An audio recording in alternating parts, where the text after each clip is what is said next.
word why. What a curious word. The kind of word that can make us cringe, feel defensive, or even distant. But you know, sometimes why is the key that can unlock so much to our lives.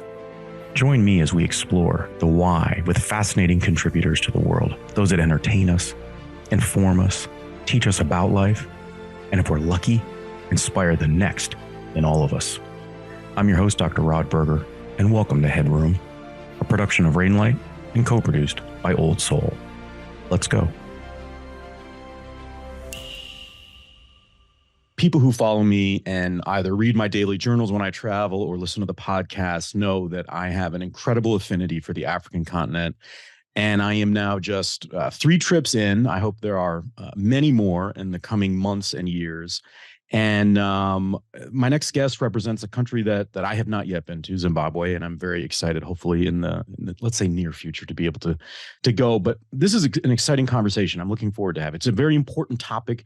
It comes from a woman and an individual that is a fantastic and significant powerhouse across the globe. Most notably, you would have noticed, I hope, for those of you that love TED Talks, just recently off the stage in Vancouver. What an honor. But Angie, and I'm going to say your name, Angie. So we've practiced off air. So just know anybody listening knows that I get an A for effort, I hope. And that's going to be a little bit slower here, but Murimirwa.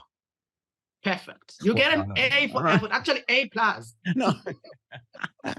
Oh, I just love your energy, Angie. Okay, so there's so much to get to. So you are the executive director of CAMFED. I want everybody to learn about sort of what CAMFED is.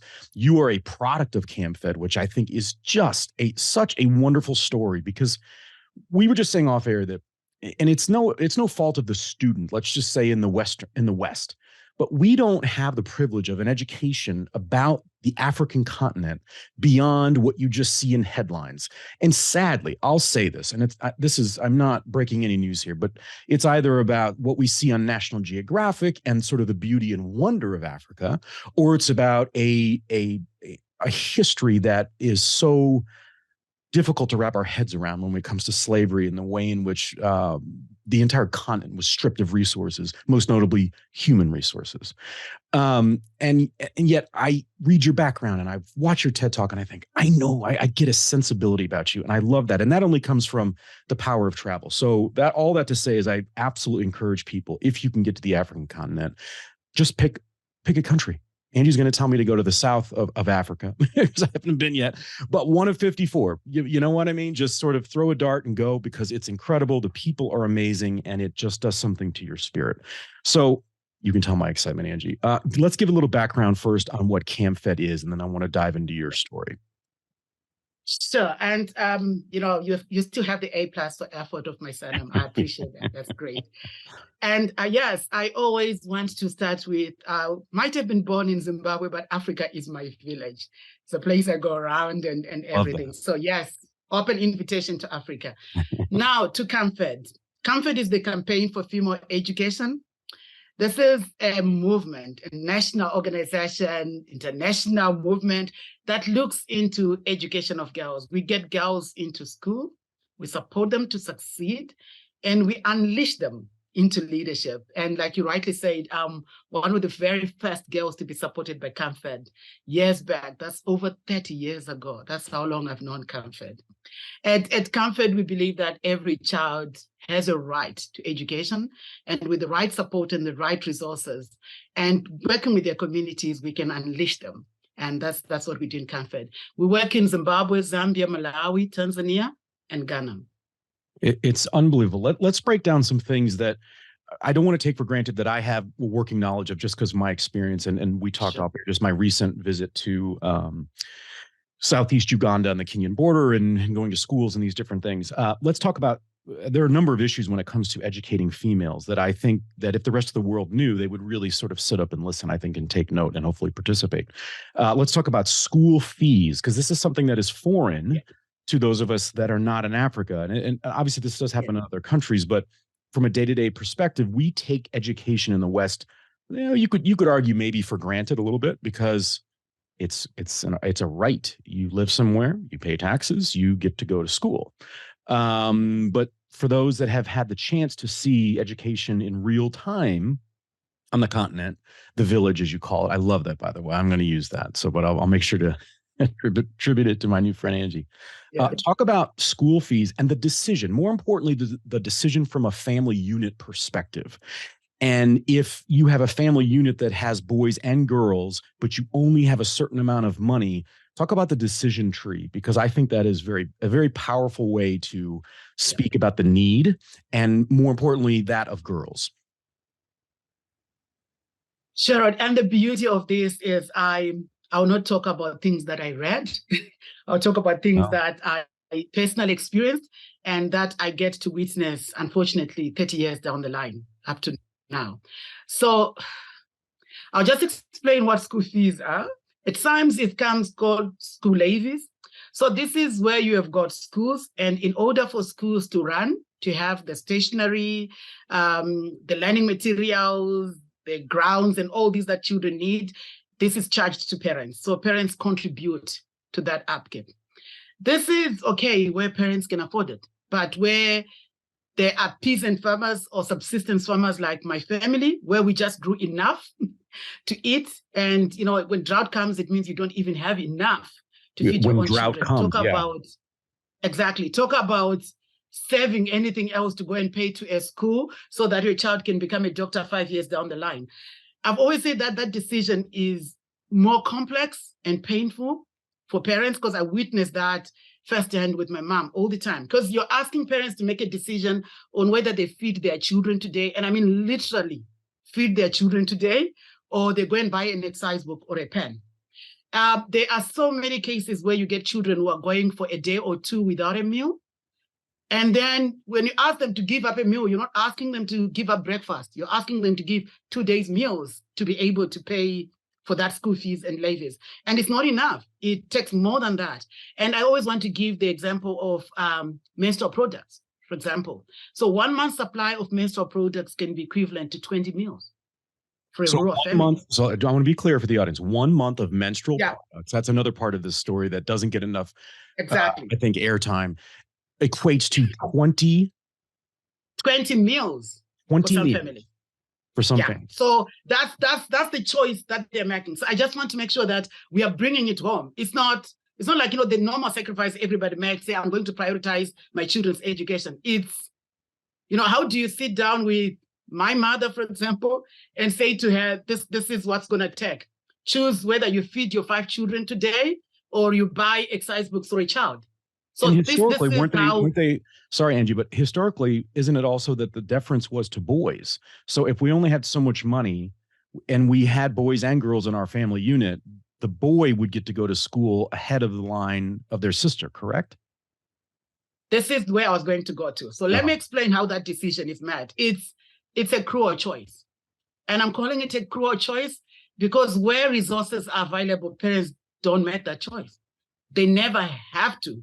And oftentimes it comes to the issue around looking at all the challenges that are available. So the girl has to travel 10 kilometers to and from school, issues around vulnerability, issues around protection, but also issues around opportunities then for her to be able to secure employment immediately after. Is it going to be within the home vicinity or should have to go? So all these as a family is trying to make a decision on, we have limited resources, who do we give? And I'm saying this is not a choice parents ever have to make, because whenever we have come in as an organization and say, would like to support you as a family, we have never had a single incident where the family have said, oh, would prefer for you to support our boys, not our girls. Never. And that's why I call it a cruel choice, that people have to choose for something so basic and so subsistence. So I just wanted to be able to flag that. And I know that at times people want to say, oh, it's culture. No, it's not. It's the culture of poverty as opposed to the poverty of culture. I love it, the culture of poverty. It's so incredibly true. And one thing you didn't bring up, and I'd be curious as to your perspective on this, but one thing that I've experienced with different programs that are working very hard to create an opening and an opportunity for a young girl to sort of leap forward in her own capabilities is there's no way around it, but the sad truth of child marriage. Yeah. And that, you know, across the continent, if a young girl's not in school, again, a cruel choice, I'm sure for many, but something that is not shocking to cultures across the continent. Can you speak to that? Sure. What I think that's very clear is that in a context where girls do not transition from one grade to another or from one form to another, with it is also high rates of child marriage. So I've always said that, when you do not allow a girl to go to school, it's like you have cursed her to child marriage, like basically handed her over on a silver platter to the next option around. So what's left for me to do? And what's left for her to do? Get married and start a family. So it's that most girls are in child marriages because they're out of school. They are not in school. And that's the tragedy of the continent, but I also think of many other continents as well. That when girls are not in school, you don't know better. You don't get exposed to better. Unfortunately, what I always want to say that I feel at times is missed in the discussion around education is my own personal experience. For me, just getting the chance to stay in school is powerful. And I don't know how I can, it's powerful because more than the pain of dropping out of school is the pain of exclusion. Is to know that there is this thing called school. I don't belong. I'm excluded. I'm marginalized. It's painful for children because it denies you the opportunity to share what you could become, who you can be. There's not even an opportunity to see what's possible and what's out there. And that's the painful part. And I think, for me, I speak for the most marginalized. It's better maybe when you've got access to television or a phone and you can see that there is a world out there. When you are in a community like where I grew up, where all you think is, where the horizon ends is where the world ends. It's so painful and it's so handicapping to not allow for children to be exposed to the possibilities that books expose to you. I loved reading. That's one of the privileges I had when I was growing up. But also even to school, to think differently, to interrogate, to analyze, to question. You don't get that privilege if you haven't gone to school. So I feel that for me, school is more than just the place you go to, you get exercise books, you write, you pass your exams. It's a lease at life.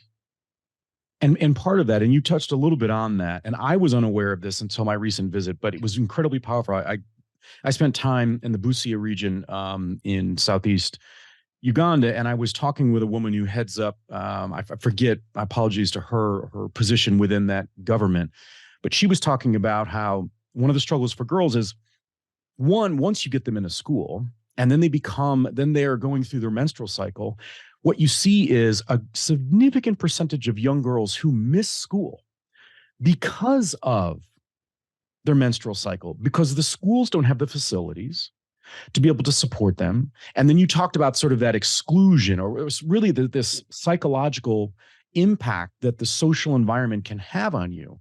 And again, we take this sadly for granted, at no fault of those who, unless you see it and you're a part of it. I think it's hard to understand the depth of that challenge. But we're not just talking about getting a young girl in school. We're talking about then keeping her in school. And that is the numbers. When you see that, I've seen some wild numbers of what girls miss in a given school year. It's absolutely incredible. Yeah. So, 95% of the most marginalized girls who get into school don't complete high school. They don't complete high school. I'll say that again. 95% of the most marginalized girls who enter primary school do not complete. So it means only 5% do because of the myriad of challenges that they face. And one of them, for those who are in adolescence, is menstrual products.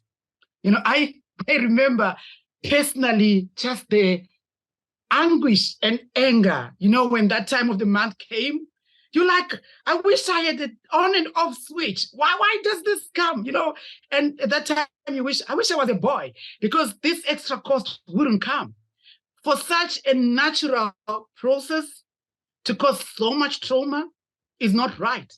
And just to think of it. And I was at a boarding school myself. And this often the better resourced schools. And that was thanks to CAMFED because they paid for me to be able to go to that school. But even at that school, most of the children did not have the menstrual products that they needed. It was not unusual to find somebody using, T-shirts, tearing blankets, using unprocessed cotton, and all of that to be able to go through that week. And in most cases, it just means I don't go for lessons because I'm also afraid of spoiling my dress when I get to school. It was worse so for my school because we had beige uniforms. So blood on beige doesn't look good. So, we even have survival techniques in the classroom where when it's that time of the month, you make sure that you've got only like girls' friends sitting behind you. So you actually make sure that you stand first and you check on them if the coast is clear before you move. So all of that, it's when you grow older, you realize this was unusual. This is not right. But imagine that's how you grow up. That's how you survive. You accept it's the norm. I didn't even realize that actually this is not, menstrual products are not that expensive. I didn't know about duty and taxation issues. My personal experience was that it just didn't work. So at times, I think it's also important for us to look at how policy decisions, how supply decisions also affect naive, innocent girls in the back of beyond. This episode is brought to you by the Happily Company. Their monthly date night subscription box, DateBox, has been used by thousands of couples to keep their relationships healthy and interesting month after month. Use code HeadRoom50 for 50% off your first date box. We don't know it what's speaks happening. to the social support systems as well. Like when I was there with WaterAid. And so you got to understand the power of a lack of water for hygiene. Oh, yeah. Right. Oh, right. It feels a little bit like a domino effect where, all right, we focus on let's get the girl in school. Then wait a minute. Now we have to deal with when she's going through puberty and a menstrual cycle and how do we keep her in school and the psychological impact of not, I guess, educating the culture where there's a level of acceptance, because to your point, it's a natural process.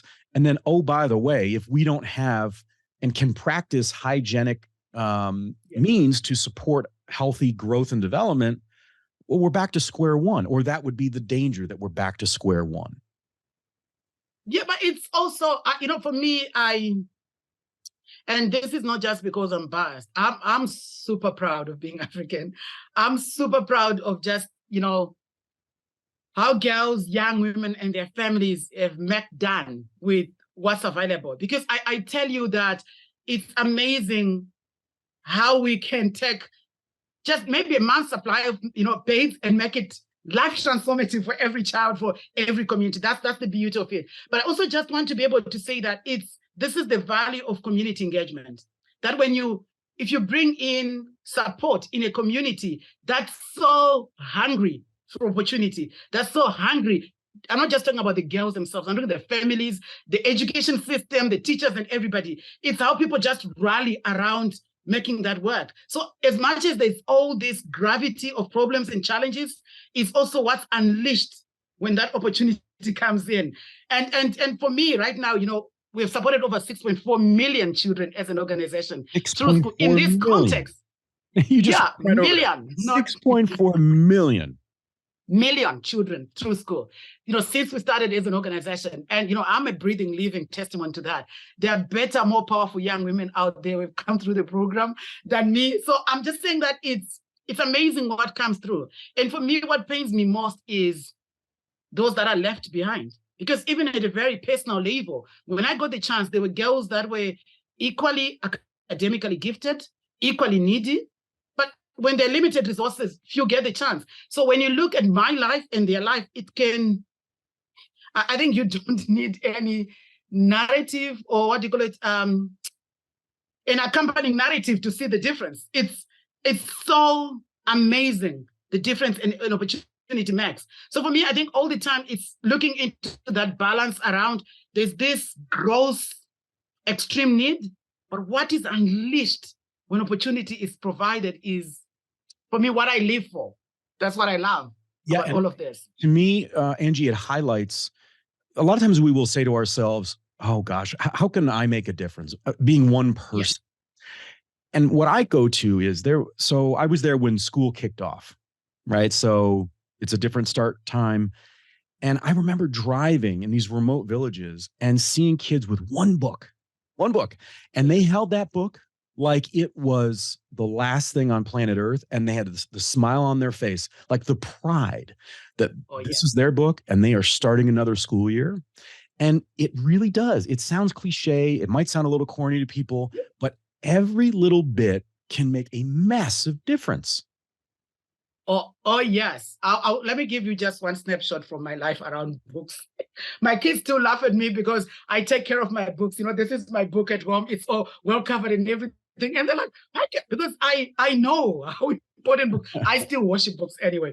But also, you know, like one of the things that used to happen when I was, you know, at school is, you know, you would have one book, and we're not talking big counter books, exercise books, 32 pages, and you would cut it in half.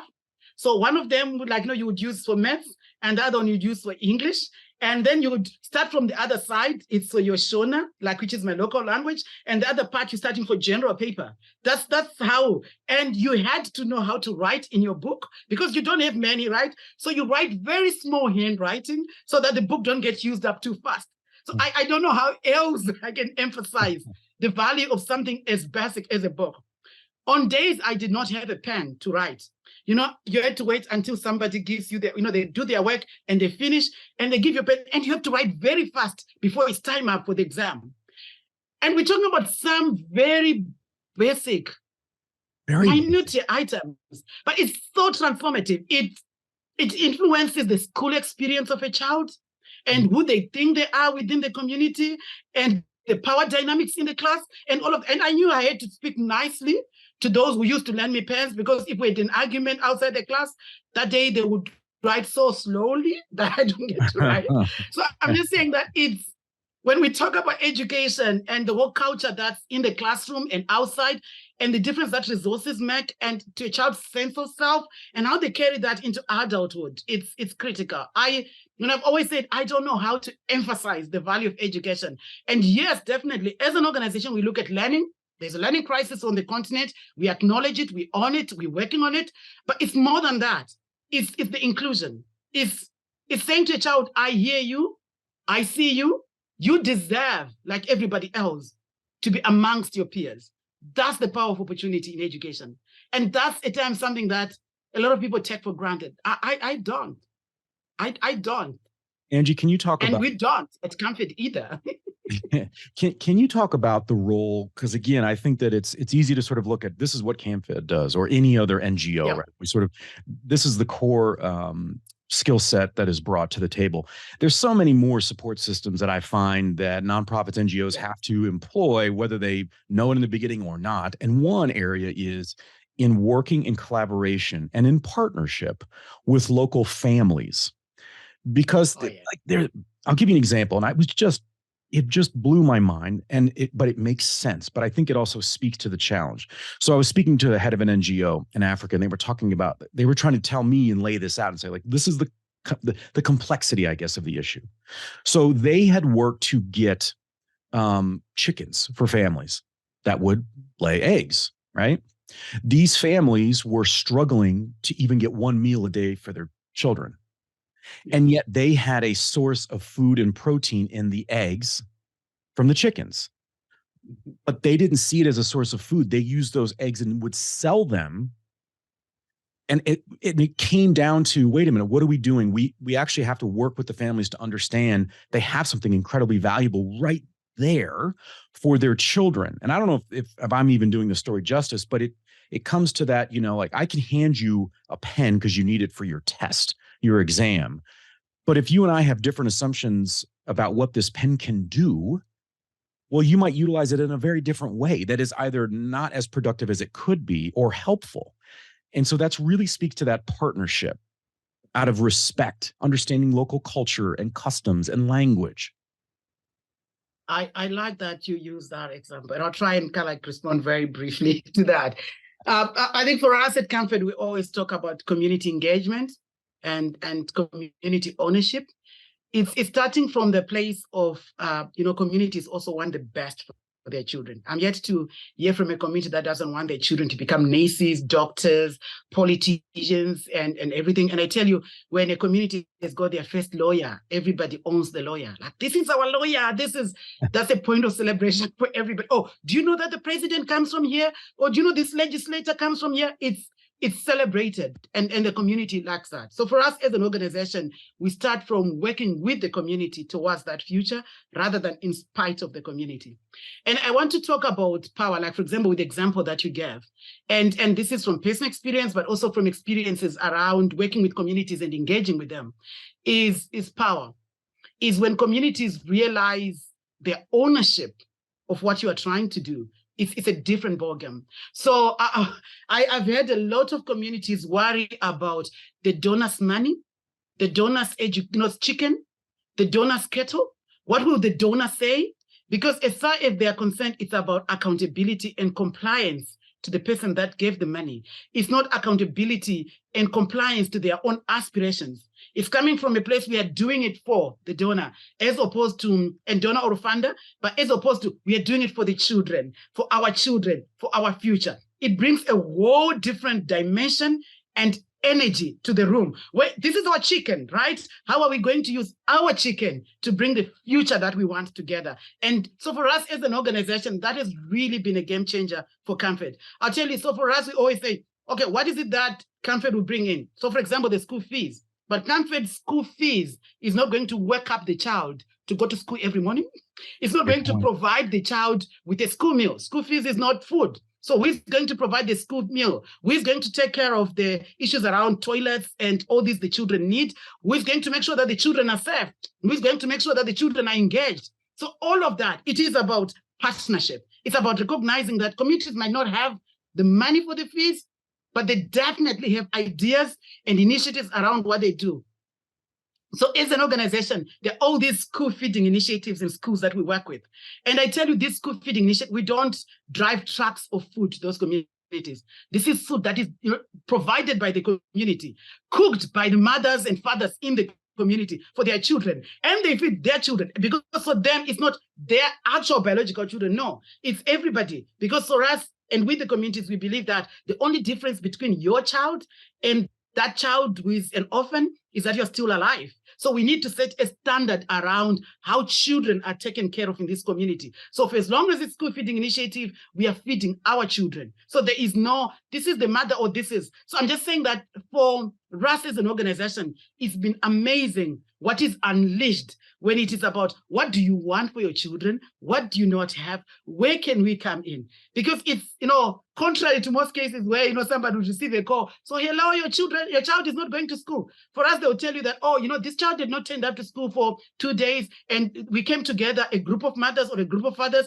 and we followed up and we established what was going on. And yes, there was this person was sick at home. So we've done this, or the child did not have a birth certificate. So we took the child to the registrar. So there is that community ownership and initiative, because it's not necessarily CAMFED's money that's important. It's the future that we are co-creating with you. And we are partners invited by the community to come and support them. I hope the audience understands what Angie was just saying and laying out so beautifully, which is you have an option, I guess is maybe an easy way to say. You have an option as an NGO to, in essence, just hand over a resource. Or you can do something different and more long-term and with sustainability in mind, which is to say, what if we don't just hand it over? What if we engage in a process?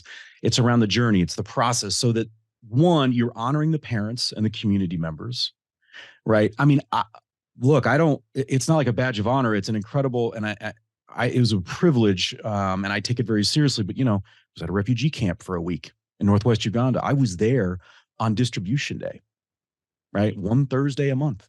And to watch that and to try to maintain for the people there in line, a sense of dignity, right? It's an incredibly powerful thing to be just in the same physical space and see that.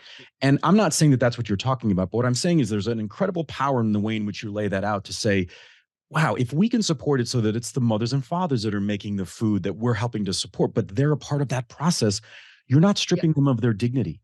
And that's incredibly powerful, because we need them to be a part of it so that maybe we can start to push back against child marriage. We can start to understand what resources do we need for girls to be able to go through and traverse puberty in a way where they're not leaving school. Talk to me, Angie, about, and I don't want to say that you represent the continent or the village, as you say, of Africa in this way, but I do think you're an incredible ambassador and voice for a progressive, talented continent like Africa, is to say, you know, when you're standing on the TED stage, which people all over the world would just absolutely die to be a part of, right? It's an incredibly powerful platform for people to share. Um, what's going through your mind right before you go on stage? Is it Angie, who is the executive director of CAMFED? Is it the young Angie that is crossing her fingers, hoping that she can get her school fees paid by CAMFED? I would imagine it was much more than the 15 to 18 minutes you were about to fill on the grand stage in Vancouver. Talk to me about the sense of responsibility, maybe the personal pride as a woman, as a member, representing an entire continent, right? And knowing that each word that you lay out and the sequence in which you do it can have a profound effect on the young people that you and CAMFED and others are trying to impact across Africa. Well, I'm now CEO for CAMFED, right? And that's a long road to come to, but I have never perceived it as a personal achievement, you know, because I consider myself very fortunate to have gotten the opportunities that I got when I got them. Because like I say to you, when I left primary school and CAMFED, supported me to go to secondary school, it was my community that chose me among so many girls who also deserved the same chance. So I owe that community from the word go. And it could have been just my community in Murimirwa, that's the place that did that selection, but it could as well have been the whole continent. Just saying, okay, Angie, we're gonna give you this chance and this opportunity. And I've never forgotten that. I remember that every single moment of my life. So before I got on stage in Vancouver, I'll tell you like what I was thinking about. So the CAMFED Association, we've got a CAMFED Association. This is an alumni network of young women that we supported through school by CAMFED. We started that some 25 years ago. So it's our 25th anniversary. When we started that network, we were 400 of us. By that time, we'd been supported through school by CAMFED. And I'm sharing this because that'll always be my reference point and my anchor. We started the network because we had realized that we had gotten an opportunity that many girls had not gotten by that time. And as much as we were not where we wanted to be, we had come a long way. And we made a commitment that day to say, how do we help the other girls that we'd left behind? How do we help the next generation to be able to do it better, faster, and in this generation, more than us, how do we ensure that, any portal or any barrier that we face, they're not facing, we are helping them with that. But also at the same time, how do we deliberately choose to role model what's possible as we go forward, as we build our future together? How do we draw on each other? So you asked me what was going through my head at that time. It was, we love singing and dancing in the CAMFED Association. So all the time I kind of thinking about, there are, a quarter of a million, because we are now, a quarter of a million members across the continent. So I'm thinking there's a quarter of a million of my sisters singing, dancing, and cheering me on. So I might be in a room in Vancouver with everybody else, but I'm just thinking, what would we be saying together if we were in this room? I am just but a mouthpiece. And I tell you, I keep thinking, oh yeah, I think that person could have said it better. But I think, okay, fine, this is me, I'm given this opportunity. So how do I represent who we are, who we can become, the possibilities that can be unleashed? But most importantly, that, we're just warming up. I believe there's more to Africa than Angie, than, girls who are out of school, than all of that. I think there's a lot more that the world could still see, I love it. I love just warming up. I encourage people to check out Angie's TED Talk. I believe I have the title correct here. Education. It's like getting your life back. What a powerful TED Talk that you can find. Just go to the TED website. You can also learn more about CAMFED at camfed.org. That's CAMFED. Angie, what a pleasure. I'm gonna hail you as the Queen of Zimbabwe. Oh, that's a huge hat. I know, right? No, I'll wait for all the women in Zoom. Incredibly powerful in what you're doing, and I'm so I'm so proud to just play even in the smallest of parts to share a little bit of your story. You've done some fantastic media where more and more people get to learn about your journey, that of CAMFED, and the ways in which people can participate. Any other place that they should go to learn more and or to help support the cause? The best place, like you said, is www.camfed.org. You'll see that there is more out there than just Angie. But, I just want to be able to say, when you educate a girl, everything changes. It's not just a cliche. It's real. Try it. What do you have to lose? It's powerful, and we're a global economy, and we should care about one another. And I think it's what you're doing is obviously working with 250,000 members and helping over 6 million young people throughout the history of CAMFED. Incredibly well done by you and your entire what sounds like very fun and vibrant team over at CAMFED. We want to thank Angie, and I'm going to say it one more time, Murimirwa. You get to keep your A star. Oh, good. My teacher says I did okay. You did well. Angie, what a pleasure. Continued success. I'm your host, Dr. Rodberger. Thanks for taking the plunge into HeadRoom, where we uncover the why behind the what and who impacting our lives. HeadRoom is a production of Rainlight and co-produced by our friends at Old Soul. I'm your host, Dr. Rodberger, and this is HeadRoom.